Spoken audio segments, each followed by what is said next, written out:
Magmumukhang malaki ang isang maliit na CR o isang maliit na bathroom. O, tignan nyo itong bathroom ko. Ang sukat nito ay 1 meter by 1.9 meters.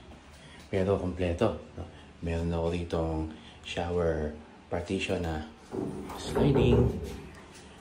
Meron tayong kompletong shower set.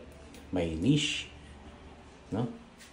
Meron din tayong mirror na meron LED light. Meron tayo ditong wash basin na may cabinet.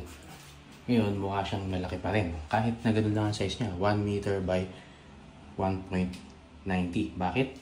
Ginamitan ko ng isang kulay ng tiles. At yung ginamit kong tiles ay malaki, 60 by 60.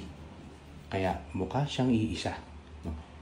Mahirap mapakiramdaman na ang walls ay para kang iniipit.